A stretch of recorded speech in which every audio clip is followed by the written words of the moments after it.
Sandeep sir, unmute.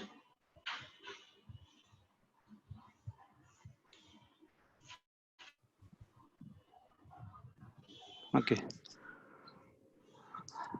Good evening, everyone. For today's lecture, I would like to invite Dr. Girija Wag and introduce her. She is a consultant at the Cloud9 and Apollo Hospital. She is also a director at the Girija Hospital and Infertility Center at Kothurud, Pune. She is a professor of Afghani at Bharati Vidyapeeth University Medical College, Pune. To her distinction, she is a recipient of Trupta Umarnikar Award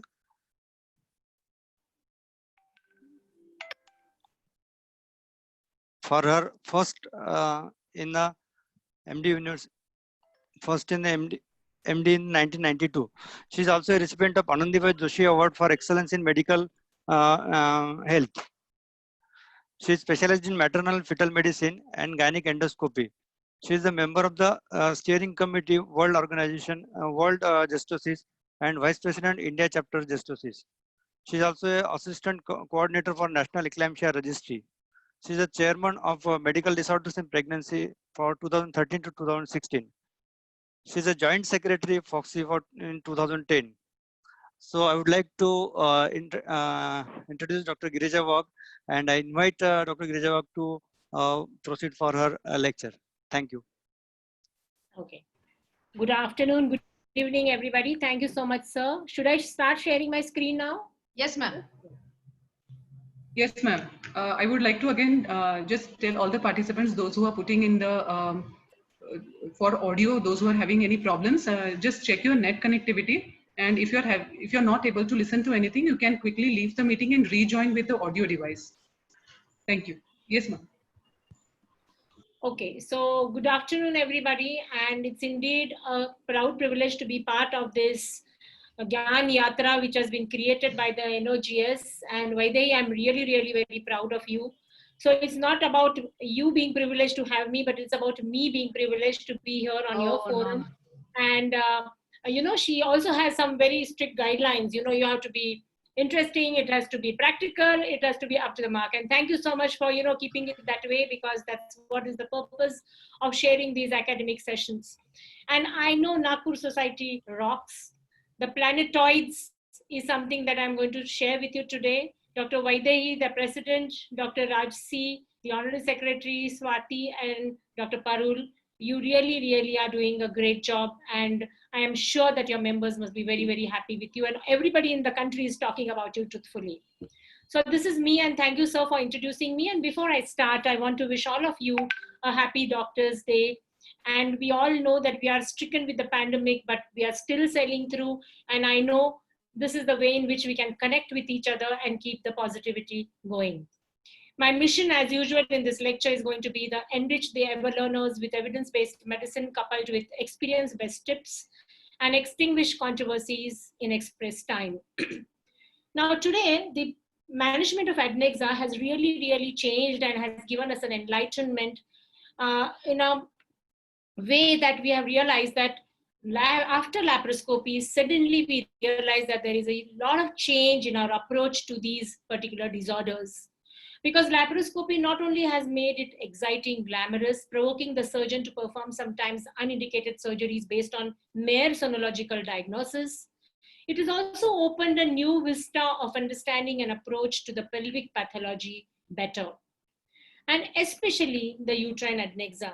So what is the adnexa? It's actually the ovary, the tubes, the uterine ligaments, and also the contiguous tissues of the non-gynec origin, which may be involved in that particular pathology, is actually called as adnexa.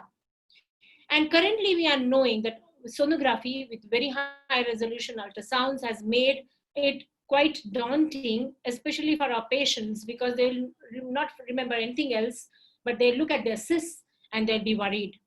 And many a times you'll realize that these cysts are quite innocuous. They could be just functional cysts. And if you just take a proper history of the patient, you realize that they are functional cysts. But there is a huge challenge also currently in the form of a PCOS and a disorder which I feel is sometimes overtly misdiagnosed. And not only overtly misdiagnosed, sometimes extremely overtreated, and especially with a surgical intervention, as you can see in this ovary. And you may be thinking that we would be doing good, but many a times you may land up killing the woman's ovarian reserve, and therefore there has to be an extremely slow trigger, a very, very high threshold to pick up and get into such a kind of a situation. And we as gynecologists have to be extremely prudent in our diagnosis of whether it's actually a polycystic ovarian disease or is it an acquired disorder due to so many other lifestyle changes. And this exploitation sometimes can be daunting. Now, the another thing which comes very commonly in our practice is such kind of a cyst. It's an absolutely simple, innocent looking cyst. And you can see here it's measuring about 4x3. And many times we will want to ward it off as a functional cyst. Of course, this would be depending on the context of the patient's history, and you can't just look at the sonography report and comment on this. Now, especially when you have such a kind of a cyst, usually when it is found to be less than 10 centimeters, we can offer these patients expectant management, because many a times they may be asymptomatic and 70% of them resolve. We always have a practice of giving asymptomatic oral contraceptive pills to these women, but many a times these are controversial results. And once there is a cyst, it usually doesn't respond of that size to the OC pills. Surgery would be performed only if it is persistent, solid, or bilateral. There is associated ascites. And then the question about whether you'll do a laparoscopy, yes or no, depends on all these issues.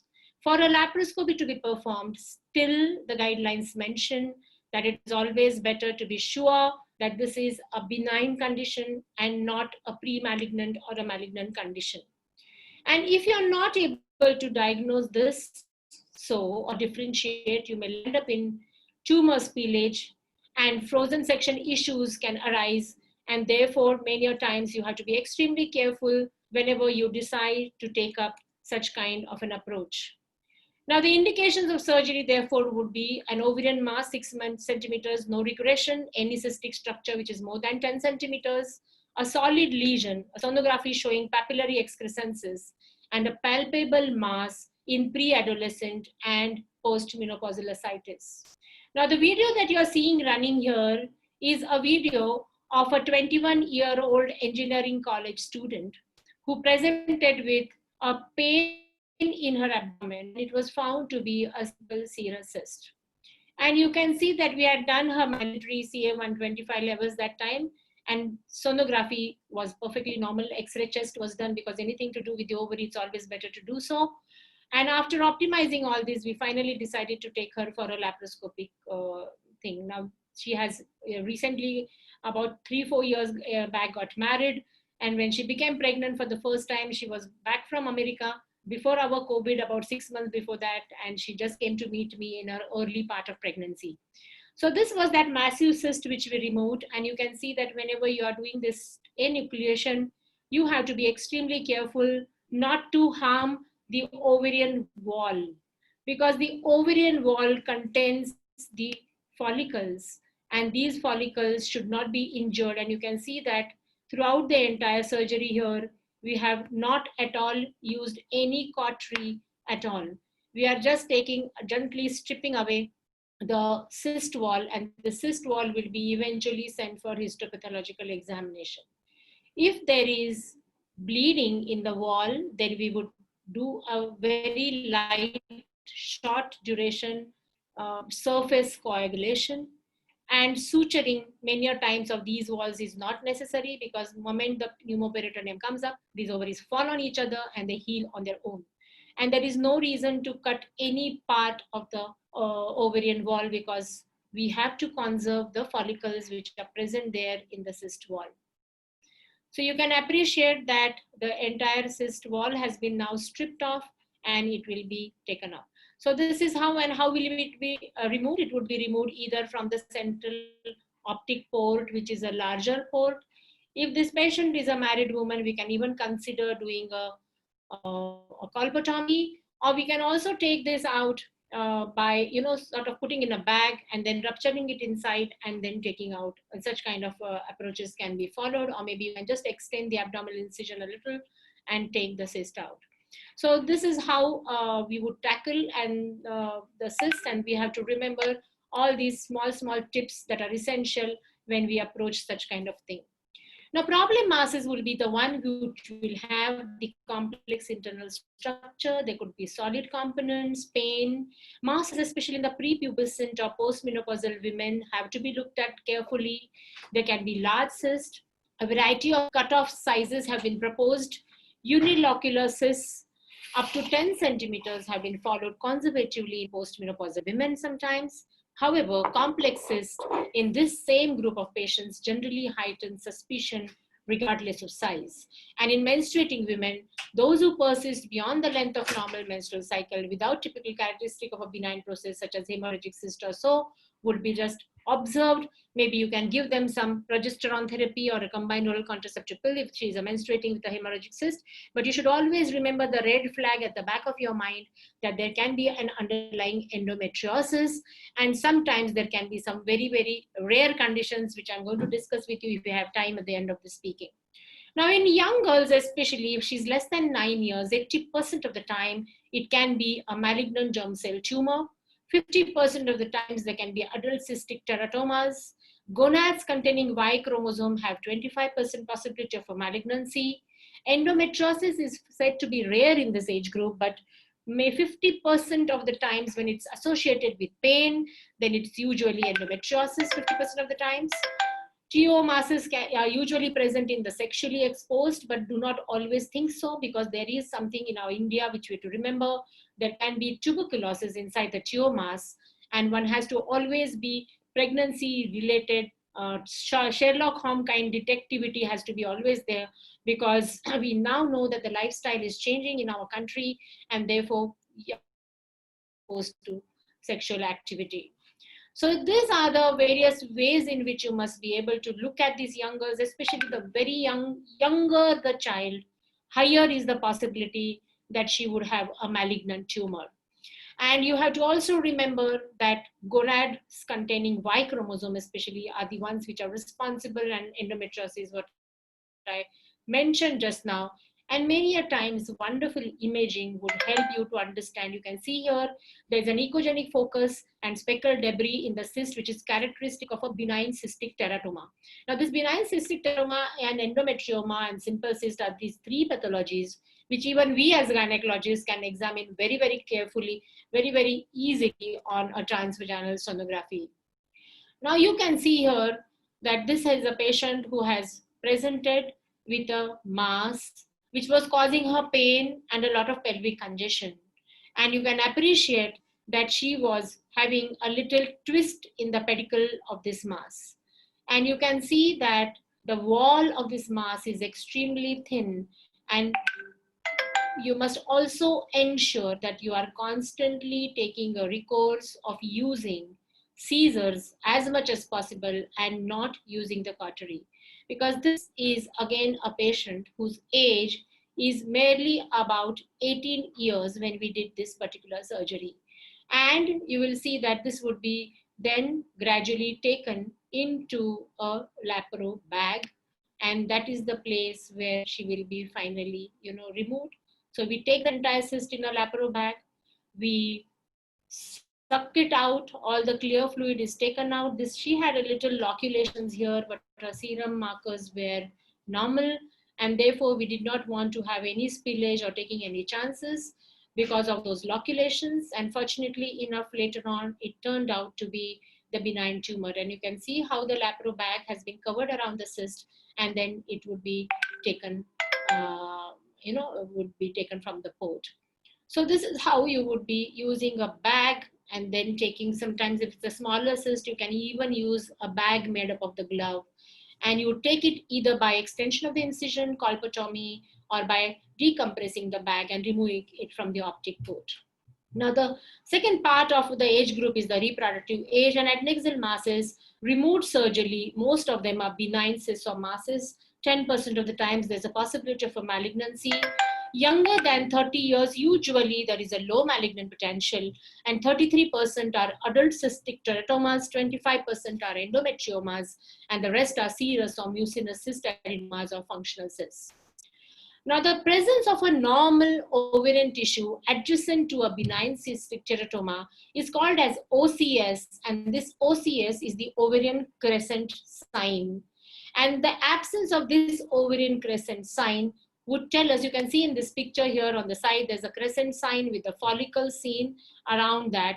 And this absence of this crescent sign would make you suspect malignancy. There has been a publication from our own people on the ResearchGate from Dr. Prahlad Kustagi from Karnataka, and they have studied quite a few of these cases, and they have validated the presence of this particular sign to be correlating to a presence of malignancy, and that can be a clue that we can work on and take this patient. Now, this is a 36 years old Paris woman who has undergone laparotomy in the past for some reason, and that time she was diagnosed, she had actually an obstructive kind of a pathology that time, and she was diagnosed to have umbilical hernia, which was repaired. And she came now to us with severe pain and fever. She herself, being a pathologist, was taking self-medication, treating herself, thinking that she had urinary tract infections. And a quick fluoroscopy showed us that there was a copper T which was inside, and we could not make out whether it's a displaced copper T or whether it is. This media is not going to be played, so it's okay. And then we decided to, after stabilization, we decided to get in with a laparoscope. And you can see the picture here. This entire pelvis is full of mucky fluid, which is all purulent. And you can see that there is cystic and various kinds of encystments which are trapping this fluid inside. You could also see that there were omental adhesions, and this is a massive tiomas. So inadvertent and many times irrational antibiotics which are consumed by our patient here. She herself was a doctor, and you could see that this was something which was not diagnosed. Once we did this surgery, we also examined her pervaginally. Before that also we had seen we could not locate her copper T, but then we could remove it from the uterus. This is not something which is attributed to an intrauterine contraceptive device. This was an ovarian cyst probably, which got into infection, and the cause could be just de novo. Histopathology showed us that it was a perfectly sort of a non-malignant tumor. So it was just a simple serous cyst of the ovary with a tiomas was what was her report. We excised the entire mass. We also did her salpingectomy on this side. The other ovary was normal, and we kept a drain for 48 hours, and the patient went home well. So we have to be looking with a very high index of suspicion at these patients, and you can see that there are a lot of adhesions posteriorly, and these cases can really, really be challenging. Whenever we have such kind of adhesions, I many times feel that laparoscopy actually is a wonderful approach because it gives you a lot of magnification and you can see it much better and do it. Only thing is you have to be very careful, and again you have to be extremely careful using the energy sources in such situations. Because of the altered anatomy, you may sometimes cause more harm than good in these patients.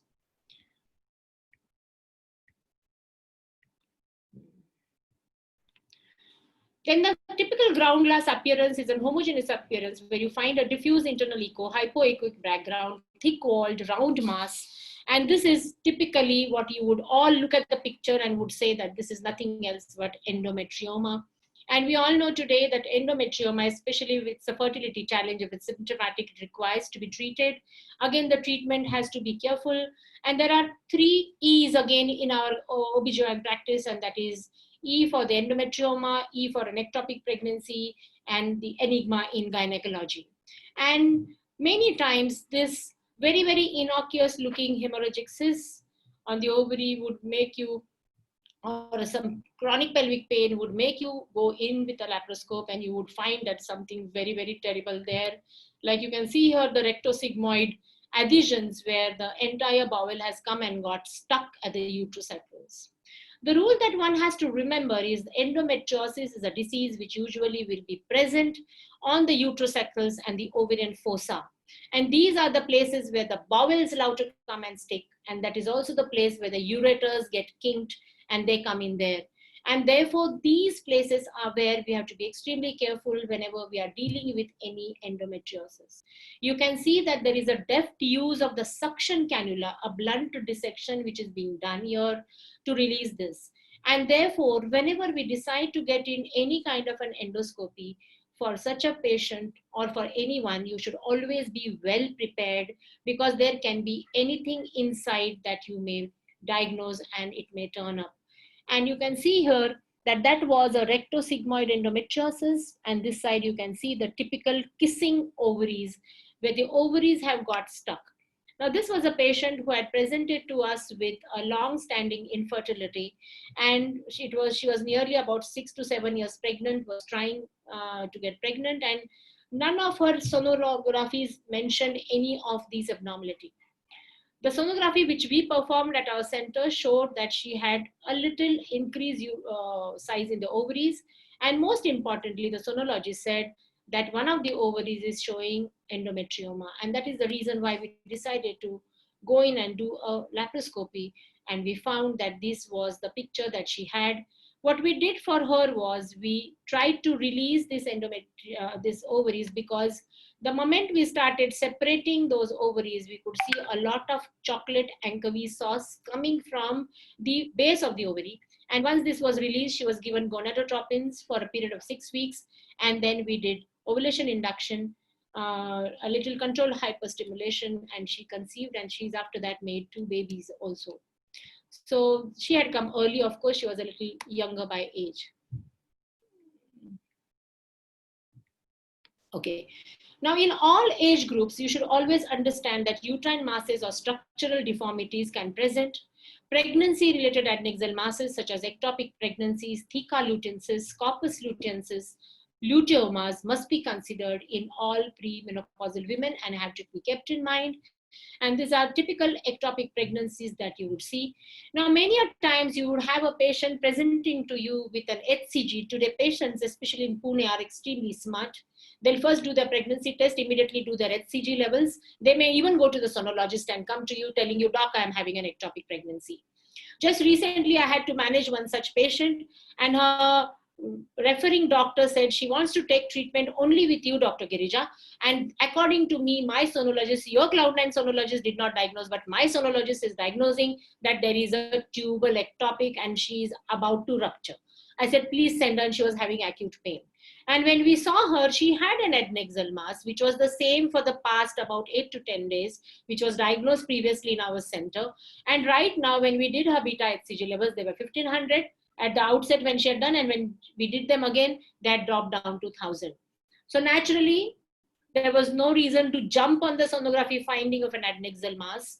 But whenever we have beta HCG coming positive, with nothing seen in the uterine cavity, of course, you must suspect an ectopic pregnancy. And there is an expected management approach to an ectopic pregnancy by giving her just many times an assurance, because tubal abortions occur, or they decide to take their own recourse of not getting into anything and they disappear. But they have to be handheld, because we cannot predict whether they are going to go into rupture, where exactly they are present in the uterine cavity, in the tubal cavity. And tubal abortions can cause hemoperitoneum and bleeding and pain. And therefore, you have to have a very guarded approach, and you have to educate your patients and try and avoid unnecessary laparoscopic interventions when it is not necessary. At the same time, you should not actually also ignore them, because they can be your potential bombs waiting to be detonated or exploded. So therefore, there are various regimens which are used for using methotrexate in these situations, and there's something like a single shot regimen, or there can be a long-standing regimen for a higher dose. And I have conserved patients up to nearly 4,500 has been the maximum count of the HCG, where I have been able to conserve these patients expectantly without doing a laparoscopy. Despite being a laparoscopic surgeon, I felt that that was better for the patient, and that was the reason why I decided, because usually when we do a laparoscopy, we may land up in doing a salpingectomy. That's one. But of course, by not doing a laparoscopy also, we may cause a tubal residue of that disease, which may increase the risk of an ectopic pregnancy. So you have to individualize your decisions and accordingly take a call. Now, in this picture, you can see that there is a patient who had ectopic in the past, and now you can see that there is also an ischemic ectopic, and this can be an eventuality which we have to be careful about.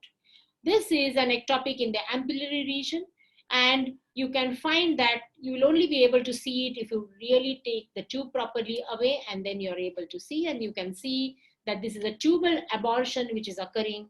And there's a lot of controversy about milking and non-milking of the tube. And today we all agree that we should not milk the tube because it will injure the delicate cilia inside the tubes. And therefore, if at all you have choices, if it's a small ectopic, maybe you could give her injection pitricin into the mesosalpinx, or some people have even given methotrexate, or you can just take a nice cut with a monopolar cautery or a bipolar cautery and remove the contents and leave the tube without suturing. Now that is one more controversy. Should we suture the tube or should we not suture the tube?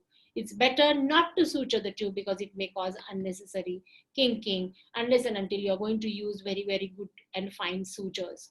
So you can appreciate here in this video that this is an ectopic pregnancy, and these are very sticky, they are very slimy, and you have to be very carefully handling them. And you can see that this is such a massive ectopic which has completely caused a hemosalpinx, and it is large in size, and there is no point in conserving this particular tube because we will have to take a recourse of doing a salpingectomy. When we are doing this, it's always prudent to look at the other side also, because we must be sure that the other tube and the ovary is normal and healthy. And there's no reason why you should do an oophorectomy. You will only do a salpingectomy. So this is what is the suturing controversy, because it is believed that if you suture, there are possibilities of more chances of fistula.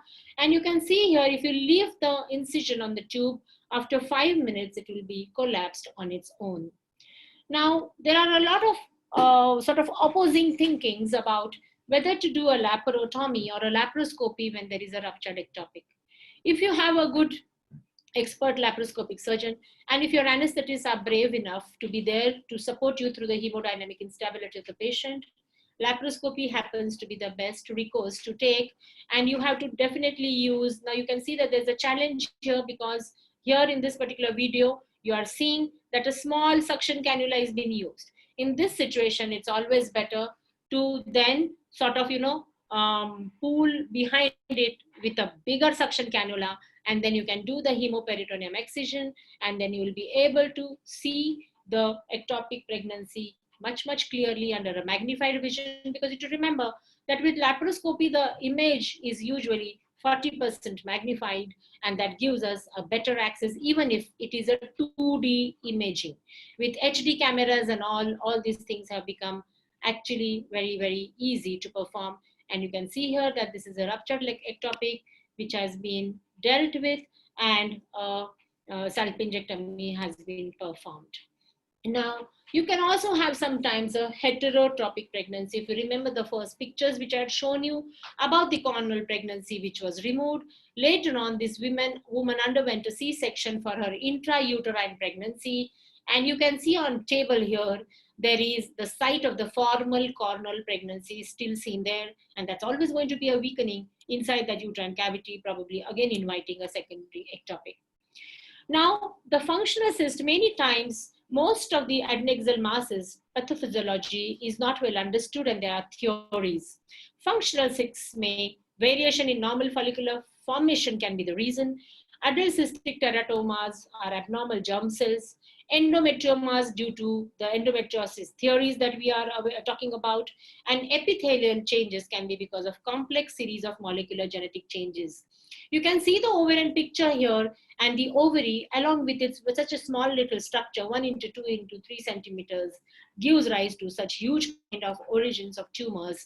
And this is something because probably I think ovary is one of those structures which is continuously undergoing dynamism in the cellular turnover, influenced by hormones and metabolism, giving rise to such kind of an eventuality.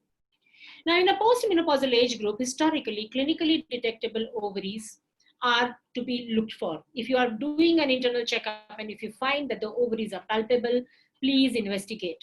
The risk of malignancy may be only 20 to 30%, and benign cysts, metastatic versus primary ovarian malignancies, tubal cysts and neoplasms such as paratubal cysts, hydrosalpinx or rarely fallopian tubes and cancers are the differential diagnosis.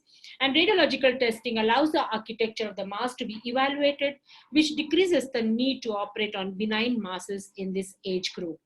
And these are certain sonography pictures which should always heighten our suspicion, like the intralocular cysts that you can see in this picture.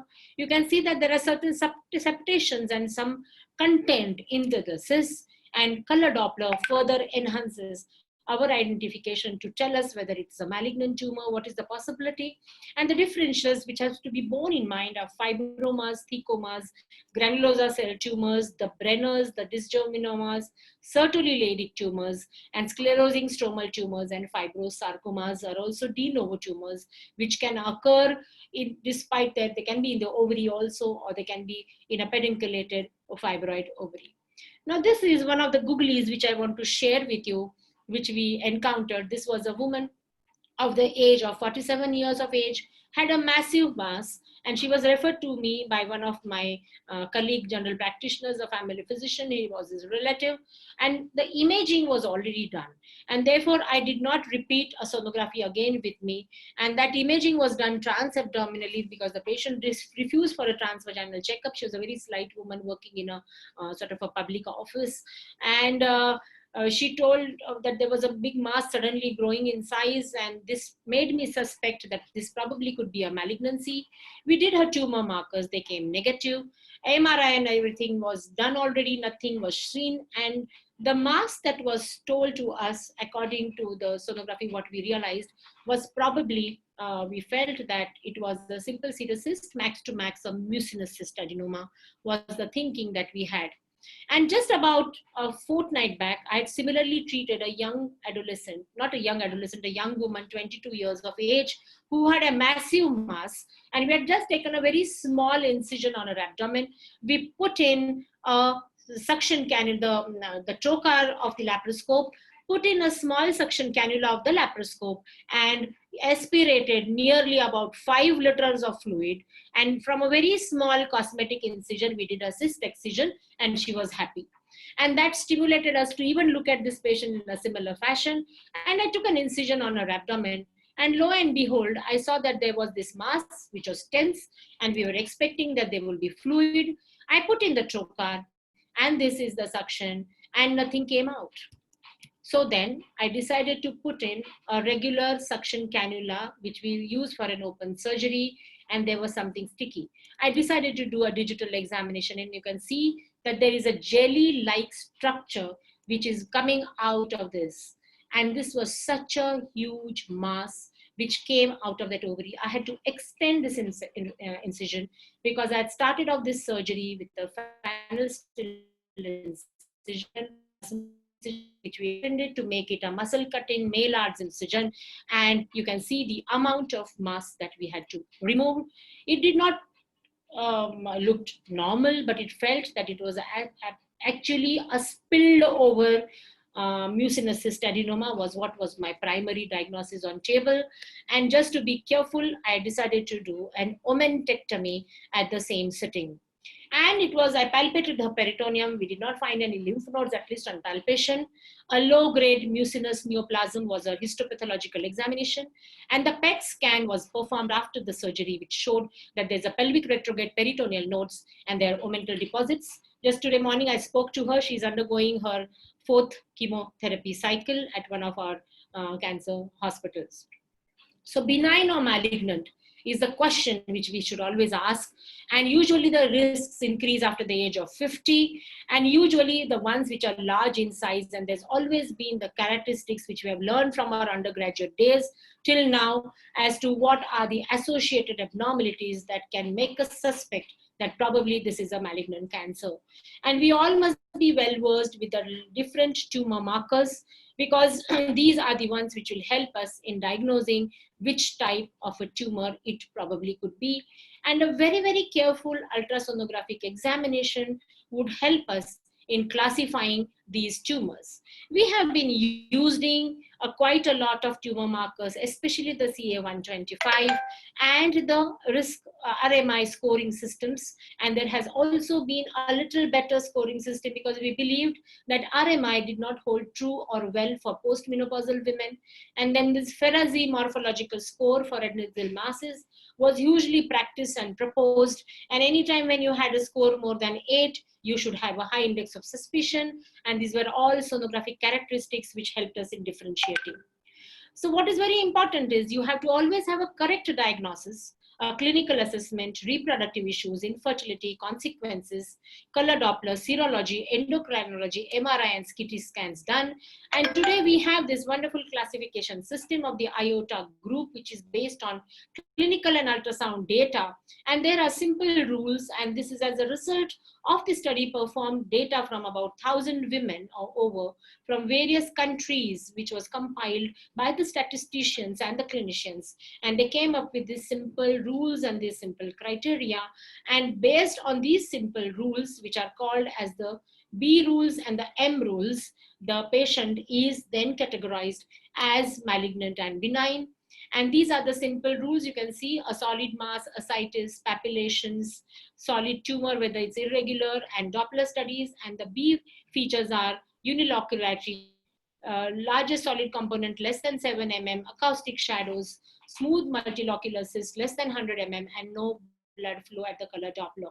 And these, if you have only M features, then she's malignant, only B features, benign. And if both are there, then you must take a recourse, always having a strong suspicion for a malignancy. You can have such kind of a twisted ovarian cyst, and you can see that there is an ovary which has become completely blackened, congested, along with the fallopian tube alongside with it. It has undergone a complete detortion. Now, naturally, the first thing which would come to our mind, and in the past, we have always removed such ovaries and thrown them off. But I always want to drive this across is ovary is supplied by the ovarian artery, which is the direct branch of the aorta. Because ovaries and testes are probably supplied by the main branch because they're essential for the continuation of the race. And therefore, you can see that while this ovary is undergoing detortion, you can see that there is improved vasculature. She has suddenly become nice and bright and red. And you can just detort, and there are a huge lot of studies which are talking of detortion of the ovaries. And sometimes even you can just go and ligate it and put it, sort of stuck to the peritoneal wall till the time that it loses its congestion and comes back to normal. Or later on, when she has healed a little, you can access it again and try and remove if there is any pathological tumor, rather than sacrificing the entire ovary and compromising the woman's fertility. Pregnancy cysts can also be, and you can see that this is a gravid uterus. This woman is pregnant about 16 weeks, and she came us with a adnexal torsion. And you can see that we are gradually removing the mass. And which is the commonest one? What would you think? It's usually the dermoid cyst, which are very commonly seen associated with pregnancy, because that is a typical age group. And you have to gently, without troubling the pregnancy, you have to gradually, we are using a GTN patch here and a prophylactic progesterone, and it will be given to her later on. And about 1 in 190 pregnancies would have an associated adnexal pathology. Malignancy could be present in 5% of the them. Borderline epithelial germ cell tumors and dysgerminomas are known to be there. There can be a luteoma, desideralization, or sex cord tumors. And complications are torsion, rupture, hemorrhage, and malignancy. CA125, serum alpha fetoprotein, and LDH are the tumor markers which can be used because these are young patients. And it's always better to do this surgery under general anesthesia. The duration has to be well planned and short. There should be no trauma to the uterus. And one has to remember that if there is an increase in the intra-abdominal pressure because of pneumoperitoneum, there can be compromise in the uteroplacental blood flow, which has to be remembered. And there is also a possibility of fetal acidosis because of the carbon dioxide. And sometimes there can be CO intoxication because of excessive use of electrocautery. And these small little things have to be borne in mind whenever we are doing surgeries during pregnancy, if at all there are necessary. And then, of course, you have to understand that the gravid uterus will make us take our ports a little much up. Now, there can be confusing differential diagnosis. You think that it is an adnexal pathology. Somebody else tells that it is a fibroid, and there can be googlies. And you can see here in this picture that this particular mass can just, take your wicket. It may, if it is soft and degenerated, you may think that it is a solid tumor of the ovary. And sometimes it may be even an adenomyoma. And these differentials also have to be borne in mind. The terrible things are, of course, adhesions, and you can see here that this is an open surgery that we are being able to perform, and you can see there's a huge cystic mass which is adherent because of previous surgery. I'm sorry this video is not running, which was just trying to show you the ureteric dissection. I'm sure you must have seen loads and loads of that whenever there's an endometriosis, it's always better that first you do the ureteric dissection, you know where it is, and there, so that you ensure that it doesn't get injured while you're performing any of these. You can have adnexal masses also presenting with pain, and actually when you do a examination, you find that it is a Mullerian agenesis. And you can see here that this is a small rudimentary uterus. Can you see that just next to the ovary, there's a small little fallopian tube. And this is a woman, this is a typical Mayer-Rokitansky Kuster-Haussner syndrome, where this actually is a karyotype female because she has good ovaries, but her Mullerian system didn't undergo any development, and wherein we will have to do something so that she's able to have a conjugal life, and she would probably be able to make children with surrogacy. So training is important, not only because I don't believe that we have to segregate gynecologists as laparoscopic surgeons. Each gynecologist, time is already there ripe. Each one of us definitely should be able to perform basic laparoscopy, to be able to deal with these kind of adnexal pathologies, which are our forte. It's only that instead of doing open, we are doing a closed surgery.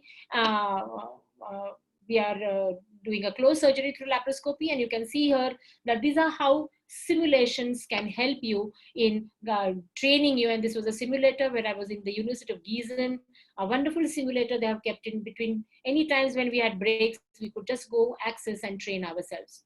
And today a huge change has occurred, and that change is, as we all know, every time things are changing, we have to accept and adapt, and robotic surgeries have now come on the foray. I understand today that they're extremely difficult money-wise, but technically they're supposed to be extremely easy because they do not have such a terrible learning curve that a laparoscopy would have. Herein, it is a very, very short learning curve. If you're a good open surgeon, you can also do it robotically. And today I know that there are quite a few colleagues who are trying to actually evolve Indian robos in market so that we do not have to depend on the ones which have been imported and which cost us a lot of money. Sorry, Ma. I just wanted you to see this little video, and you can see the wonderful precision that a robo uses. And this is something that a surgeon does without even changing his clothes. Today, probably if we had robots in all our hospitals, in the COVID situation, we would have still been able to do surgeries, gynecological surgeries, which we are not doing. So thank you so much for this wonderful opportunity. And I always feel that laparoscopy has opened a vista of understanding adnexa much better, probably because of the magnification and probably because of the access to identifying things easily. In the long past, all those cysts which would have been probably removed, we are now talking of ovarian conservative surgery and identifying it better. And that is what we have to remember. Thank you so much for your patient hearing.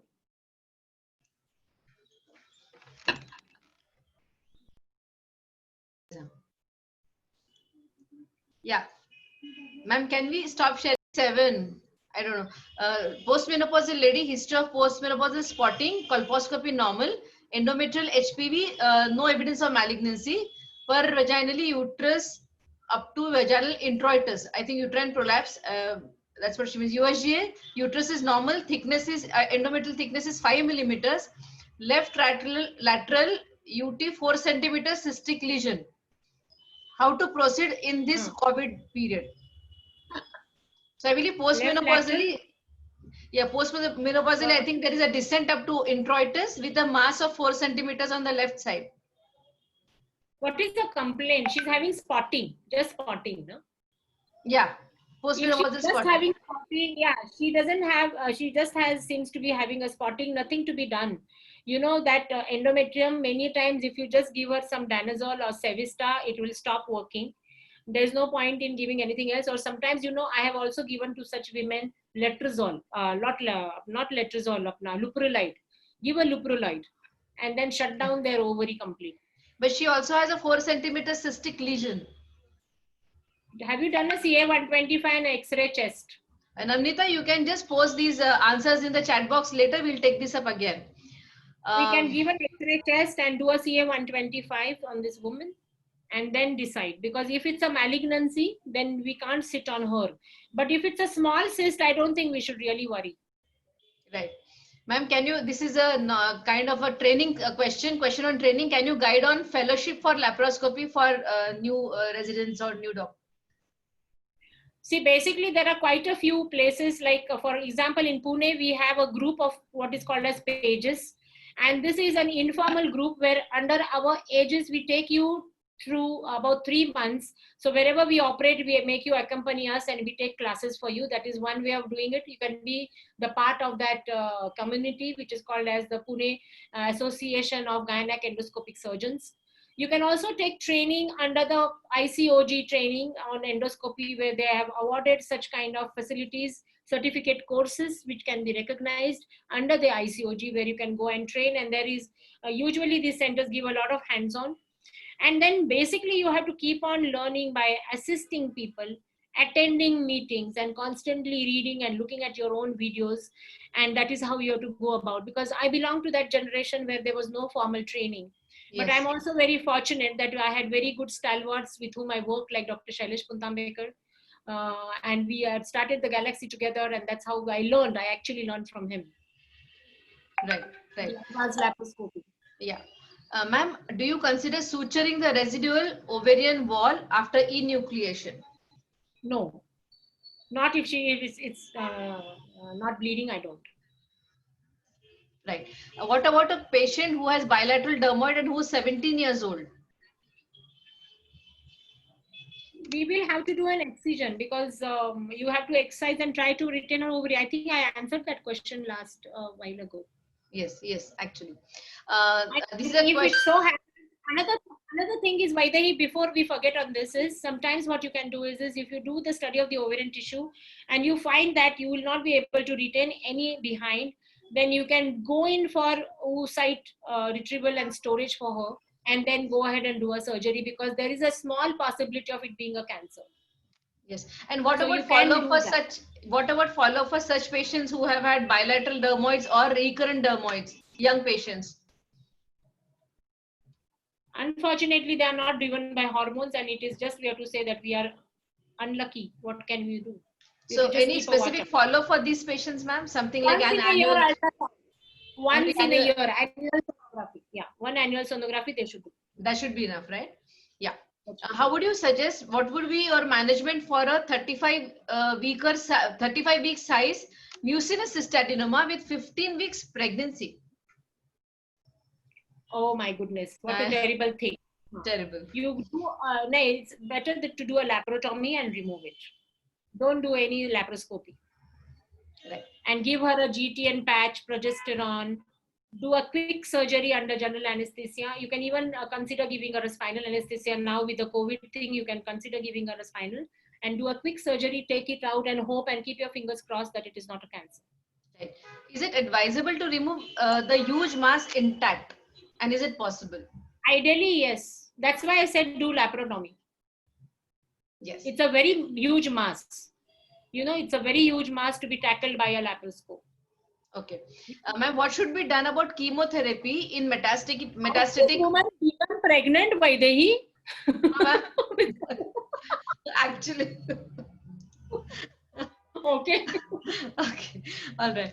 Ma'am, this is another question from Dr. Veera Lohia from Gwalior. She's asking you, in a metastatic ovarian cancer reaching the lungs, whether chemotherapy should be given first or after the surgery. No, we should do a reduction. Cytoreduction is always the first course that has to be taken, depending on what it is. Because currently we do have a good MRI and all things which tell us if the tumor is really stuck to the vital organs, then you may consider giving her a chemo first and then doing a cytoreduction, and then that is what is called as a sandwich therapy. Yeah.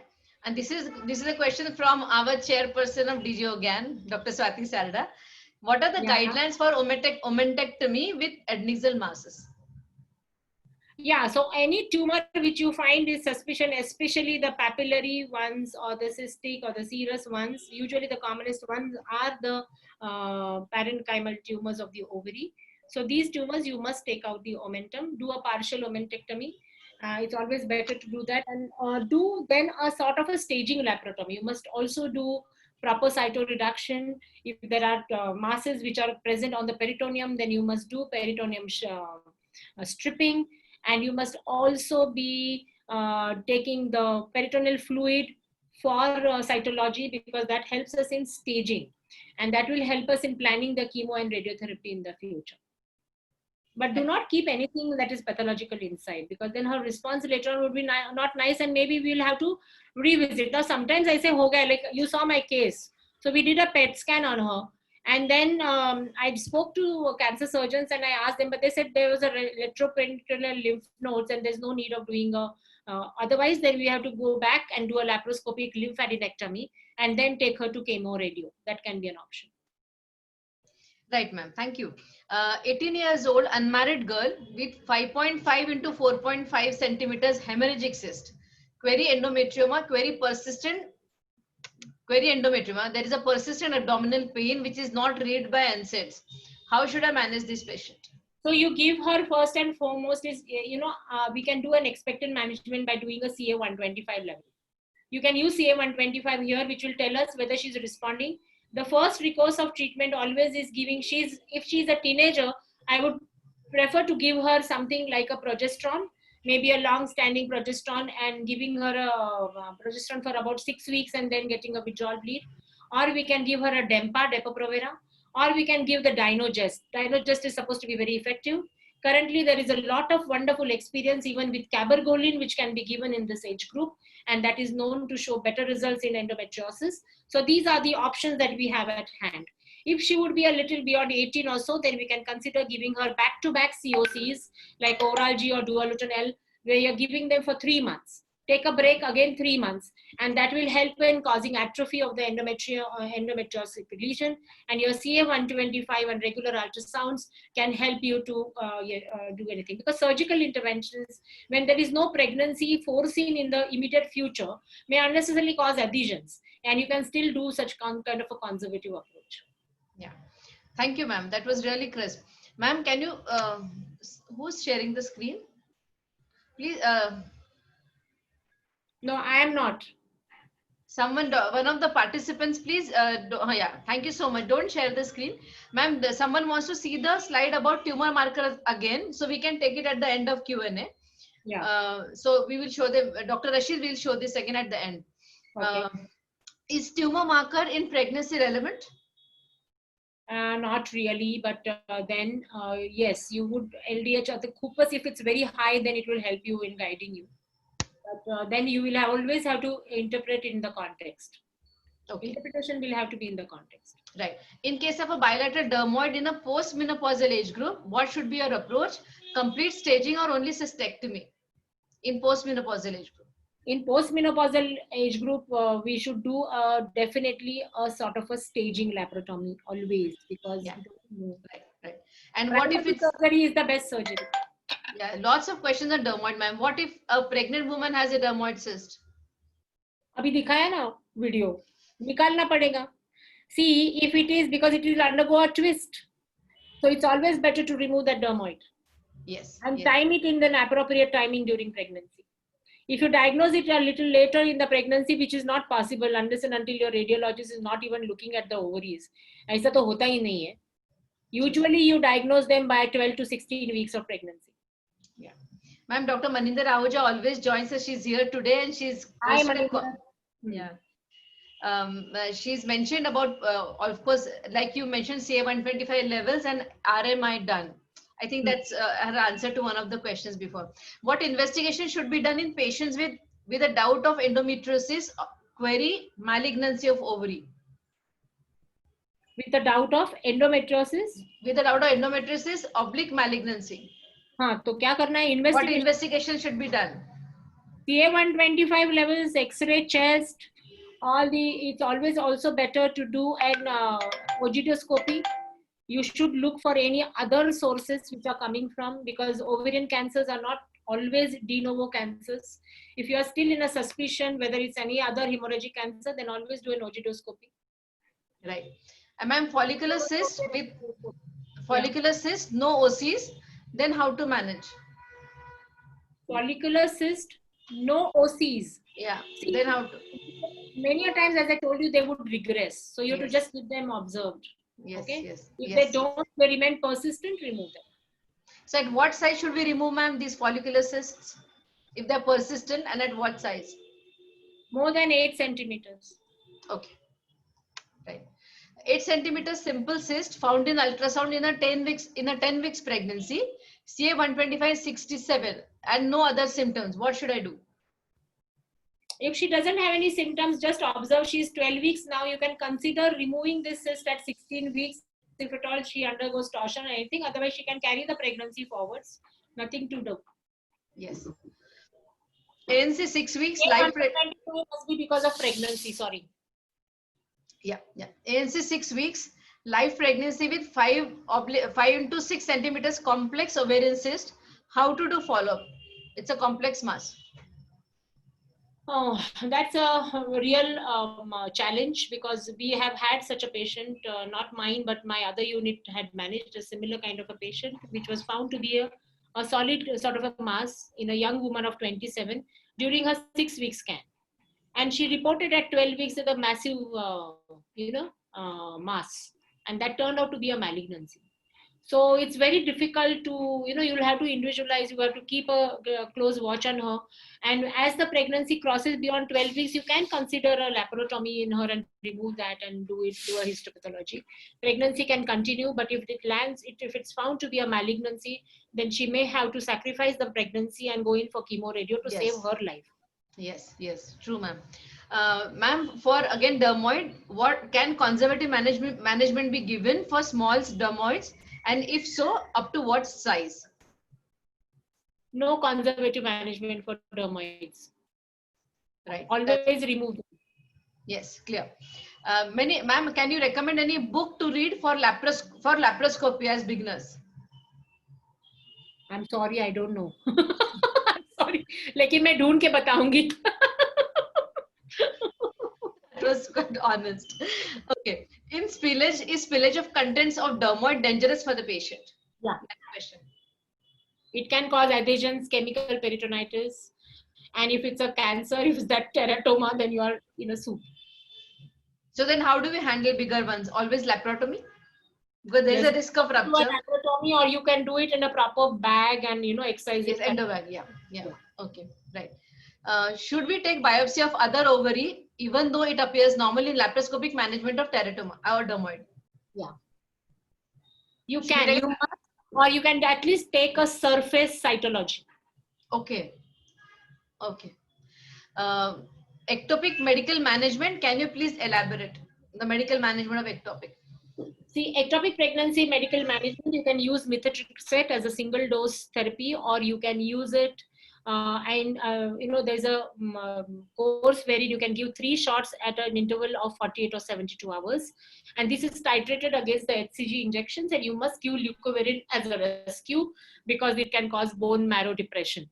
With a one single methotrexate, it doesn't happen. You should also remember that when you're doing the HCG post a methotrexate shot, usually the HCG rises. Yes. So warn the patient, don't get worried about pain. Many times the pain is stress oriented. Many times they are really worried because everybody scared them, but you will have to counsel them. Sometimes in Bharti, I admit them, but when I am in a setting like places where we can't afford that, then they are always in connect with us on the WhatsApp or so that we know that. And I say, ho ki kitne patients rehte hain? Once in a while we have such patients. So you must do a little close hand holding and monitoring for them, and that helps. And we have to be confident first. The doctor has to be very confident that ये 1500 का rupture नहीं होने वाला. Okay. Yes, yes, ma'am, absolutely. Okay. Is there a role of biopsy in a non-diseased ovary in a case of complex ovarian cyst? Again, whether dermoid or complex, should we take a biopsy? Ideally, yes. Ideally, yes. Okay, okay. Up to what size of dermoid patient can be taken for normal delivery? Is dermoid resection advisable during cesarean section? So must be an incidental finding if it's so. Yeah, if it's an incidental finding, take it out now. That's your wonderful opportunity. ना इतना खुला हुआ peritoneum क्यों छोड़ने का अंदर? Right, right. What's the dose of cabergoline in endometriosis? It's the same dose as we give for lactation suppression. Given for 3 months, you have to give, twice in a week. Twice a week. 0.5? 0.5 or 0.25 depending on the weight of the patient, twice in a week for 6 weeks. Look at the CA125 level, get the sonography done, and you can continue it to about 3 months to 1 year. I have about 4 or 5 patients on a 1 year thing. Started with COC, then I went to Dynogest, now they are on cabergoline. Okay. She's become, then most of them have become older, but they still don't want to have babies. Abhi kya karne ka? They don't want to even do their oocyte freezing. They don't want laparoscopy. This, I'm enjoying this chat, ma'am. Thank you. Tubal ectopic size of 20 into 2 centimeters size, beta HCG 900, no fetal cardiac activity, patient is stable. Ultrasound only minimal fluid, free fluid. What to do? Nothing to do. Wait and watch. Repeat her HCG again after 72 hours. Either it will rise or it will reduce. If it is reduced, nothing to do. If it rises, you can consider giving methotrexate. Okay, ma'am, 72 hours or 48 hours? 48 hours, sorry. 48. Yeah. Thanks for clearing that. Thanks for catching me. Yeah. मला वाटलं माझं चुकत होतं इतके दिवस. And Okay. use the same lab and the same timing preferably. Yeah, so that's also very important. Same lab, yes, and same time. Do we need 28 years old nulliparous patient, 5 years, history of ectopic pregnancy, both tubes medically treated? What advice to be given regarding her anxiety about pregnancy and contraception? 28 years Yeah, nulliparous, history of ectopic, both tubes medically it treated. is nice to take combined oral contraceptive pills. One thing that stabilizes their endometrium, prevents PID, and then it ensures that she's not going to get accidentally pregnant. Simple. She Right. wants to have children. If she wants to have children further, before She's that, nulliparous. She's nulliparous. so do a sonosalpingography. Give her an entire PID course. Typically, 3 cycles perimenstrually. Give that oral PID course for chlamydia and everything which contains azithromycin, doxycycline, and metronidazole. And then you do her tubal patency test. Either a sonosalpingography can be done just to ensure that everything is fine, and then she can go ahead and get pregnant. Yeah, ma'am, can you elaborate on your PID schedule? What do you give in PID dose, PID treatment? I give my simple, famous one is a fast 3 kit, which contains secnidazole, an antifungal, and an azithromycin. Correct. ये मैं पेरीमेंस्ट्रुअल का भी औरत और उसके बंदे को भी देती हूँ. The husband also has to take. Okay, so that's all, ma'am. 1 kit. That's all. Okay, okay. It's a So full no dose of long-term course azithromycin. of doxycyclines or clarithromycin, nothing. काय गरज नाही. See, when you did that surgery first, you gave her intravenous. Extensive use of antimicrobials is very hazardous to the vaginal microbiomes. Right. Yeah. Should I take the next question, ma'am? Yeah. Yeah. How to diagnose a partially twisted ovary if color flow not completely absent? It depends on what is the condition of the patient. If it's a young patient, you will have to go and detort it. No? not undergo a complete twisting. Because, and if it is a patient who is a little older, you can wait and optimize her and do everything. So it will depend on what is the context. Those things which I put in checklisting and differential, all those matter. True. 20 weeks pregnancy with a simple ovarian cyst of 16 centimeters. No complaints. What to do? 26 weeks pregnancy. Yeah, and 16 centimeters size ovarian cyst. No complaints. If if no complaints, then just wait and watch. Don't do anything. But if she has any pressure symptoms or anything, you can do ultrasonographic guided aspiration in certain unique situations where you are 100% sure that this is not cancer. Okay. When they can refill, but then you can at least give her some relief. No? Right. If a persistent simple cyst of less than 3 centimeters and lasting for more than a year, followed up properly with no increase but slight decrease in size, what should we do? Nothing. Just follow. Cyst aspiration in a simple benign cyst on ultrasound in a reproductive age group, can it be done? Better avoid it, because many times we are seeing, I know some of you must be doing IVF, you see so many times there are ovarian abscesses and things like that. So it has to be very, very carefully done thing. If you are sure about your aseptic precautions and the patient is not going to have a compromised immunity, you may consider it. But again, a very unique decision. Right. What's your opinion on frozen section biopsy, imprint cytology? Should all suspicious ovarian masses be subjected to these two? Ideally, yes. If you have taken a surgery without a proper workup and you find that there is a suspicion on table, it's always better to do a frozen section. Unfortunately, it is not very easily available in every situation. True. Yeah. But ideally, it has to be done. Otherwise, then do it with call somebody and do a proper surgery. That is another option. Right. Should a small asymptomatic dermoid found on ultrasound approximately 2 centimeters in size be removed? A small dermoid of 2 to 3 centimeters. Nikalo, dermoid hai to nikalo, and it's always better to remove that smaller one ना पहले ही निकालो, आसान रहता है. एक surgery करने का अच्छा ये भी मिलता है अपने को. Yeah. So clear take home message on dermoid, any size remove. Yeah. And now sonography is giving us good imaging, which is always correct. Dermoids are very, very typically examined on an ultrasound correctly. Yes. Ma'am, can Dynogest and Cabagulin be given simultaneously? Okay. They can be. There are a few protocols where they have been given. Right.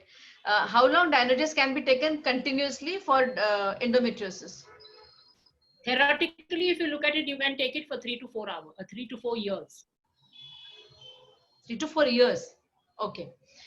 Patient with ectopic pregnancy, medical management given with a single dose of methotrexate with HCG monitoring. After 7 days, HCG has decreased, but after 1 month, HCG is again raised. What should I do? Has she become pregnant again? Manasa, can you post that answer to this question, please? If you're doing any medical management, always put them on combined oral contraceptive pills. Because you mean, ma'am, once this methotrexate has been given and HCG has dropped, we should start them on OCPs? Start on COCs, because you are sending them home. They can get into mischief and get pregnant and come back and cause you more dilemma of diagnosis.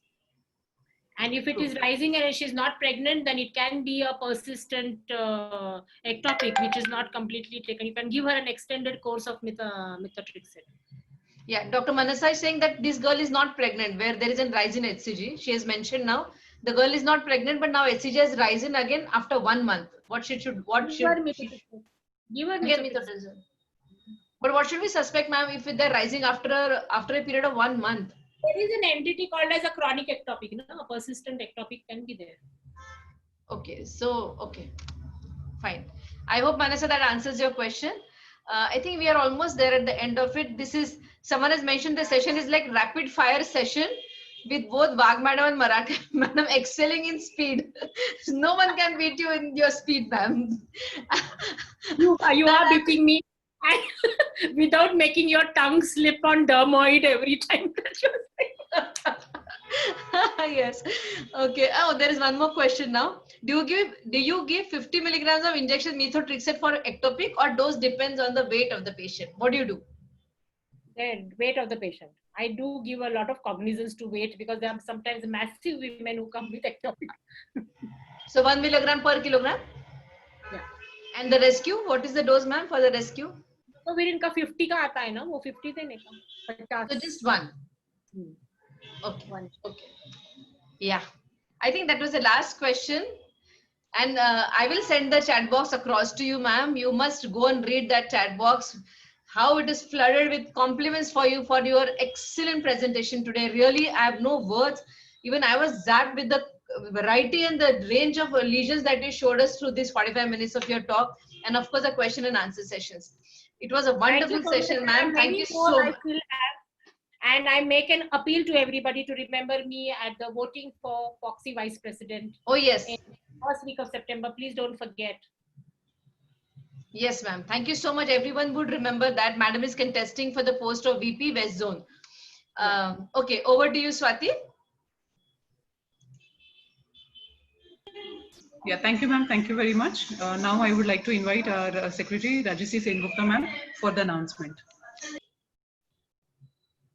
Ma'am, do go through the chat box till then. Girija, ma'am.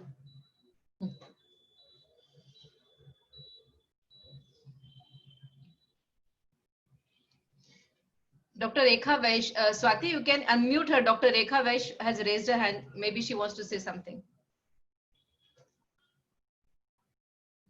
Yeah, Rajyasree.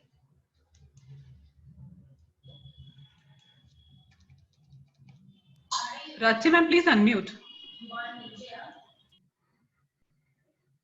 I've asked Dr. Rekha Vaish to unmute herself. Rajyasree, you go ahead till then.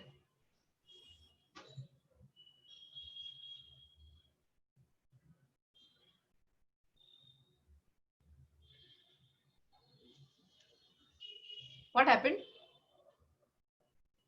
Rajyasree? I have unmuted myself. Dr. Rekha here. Yeah, Dr. Rekha, go ahead, please, till then. Okay, just in person wanted to thank, it was a beautiful lecture and very nicely covered, and would love to have more such sessions with you people. I'm from Delhi, and excellent talk. That is all I wanted to convey to the... Thank you. Thank you. This means a lot, Dr. Rekha. Just note this number, take a screenshot of this number. Rajyasree, are you there? Okay, okay. Yeah, so she will be making an announcement about these numbers. We will be notifying you about our future programs as well. Okay, So okay, done. Okay. And thank you so much. Thanks for encouraging us. Yeah. Thank you, Dr. Reddy. Okay. Yeah, Rajyasree. I think she has logged out by mistake or what? Ma'am, I think we are not able to connect to her. Meanwhile, yeah, you go go ahead. Dear participants, this is the NOGS mobile number, and this is for our future notification. If you like, there are many for whom we have created the broadcast list, and we do send the links of our further sessions. But those who have joined for the first time, you can send your phone number and name to this number, and they'll